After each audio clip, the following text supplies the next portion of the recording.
Yo, what's up mga tol? Magandang araw. For today's video nga pala mga tol, meron na namang bagong gawang frame na pinadeliver si Sir Abe. Isang malupit na obra na naman ni Sir Abe mga tol. Actually, in order nga pala sa amin to last month dito sa Cycling Culture PH. At shoutouts na rin kay Sir sa may-ari ng frame. Maraming salamat Sir sa pag-order at tiwala. Hindi ko na nga rin pala babanggitin ang pangalan ni Sir, baka daw siya masakote. Baka daw kasi siya ma-outside di Colombo at maghalo ang balat sa tinalupan. Sa atin lang to. Anyway, ang batalya nga pala na to ay pang fixed gear. Handcrafted nga pala ito ni Sir Abilino Maldea, also known as the Man of Steel. Ang ginamit nga palang materialis dito ay high tensile steel maliban lang dun sa head tube. Ang ginamit nga palang materialis sa head tube ay Columbus. Ang hindi ko lang naitanong kay Sir Abe kung anong variety ng Columbus ang ginamit niya sa head tube. At marahil may mga magtatanong sa inyo kung magkano nga ba magpa-customize ng fixed gear frame kay Sir Abe. Tara, pag-usapan natin mga tol. Kapag umorder ka ng customized fixed gear frame kay Sir Abe, ang pinaka-base price ng normal o yung regular geometry ng frame, magsisimula siya sa 8,500 kapag regular geometry lang. Pero kung gusto mong ipa-tapered katulad nito, or 44 and 42mm na integrated, palalagyan ng seat pin and seat mask, gagawing wolf yung dropout, o di naman kaya gagawing triple try o wishbone yung geometry ng frame. Yun yung ilan sa mga magiging additional sa base price ng regular frame kung sakali. I hope naintindihan nyo yung ibig kong sabihin mga tol. At kung hindi naman, pwede kayo magtanong sa comment section ng ibang detalye at sasagutin natin doon.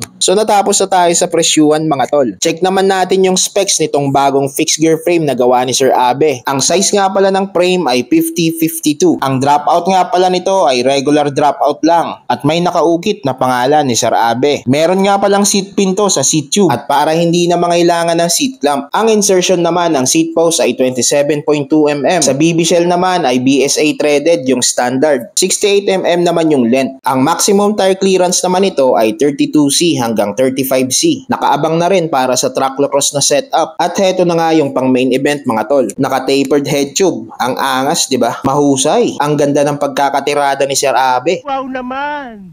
Wow! Sana all. At siya nga pala mga tol, at para daw hindi na mahirapan si Sir na maghanap ng headset, nagpa-order na rin nga pala siya sa amin. At eto nga pala yung tapered headset na in-order namin. Mumurahin lang to mga tol. Tingin ko nga parang mahinang klase eh. Pero quality yung dust cap niya, may tatak na Columbus. Tapos full carbon pa, napakagaan. Check nga natin yung bearing mga tol, medyo hindi ko nakursunadahan yung dust cap eh. Patay ang naglason mga tol. Walang walang hair. Ceramics pa talaga yung bearing na kasama mga tol. Nakakainis. Ano ba naman Columbus? I'm very disappointed. Huwag ka na mag-English! O mga tol, sa mga magtatanong nga pala kung anong size ng bearing ng Columbus headset na tapered. Eto nga pala yung size ng mga bearing mga tol. Kung medyo nalalabuan kayo, gamitan nyo na lang ng microscope o di kaya magnifying glass.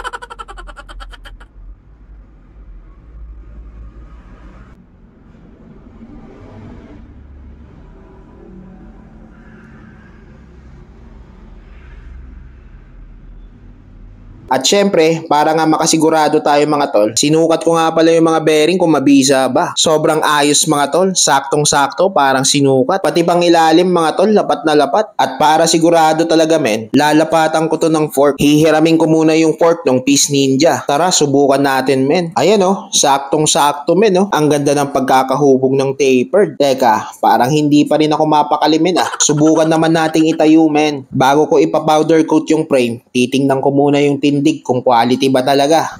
Yes, yo mga tol. Hindi ko masyadong kita yung forma eh. Kaya itatayo natin. Tetestingin natin tong aerospoke ni Sir James. Quality yung tayo, men. My goodness. Huwag ka na mag-English! Ayan oh, barakong-barako yung tindig men oh. Kapag na-assemble pala to, sobrang ganda neto men. Wala akong masabi men.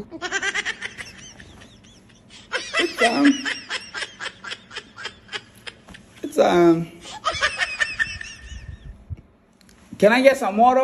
O siya, ang dami kong dinaldal dun ah. Dadalhin ko na muna to sa Western para ipa-powder coat. Maiwan ko na muna kayo mga tol. Kita-kits na lang tayo sa part 2.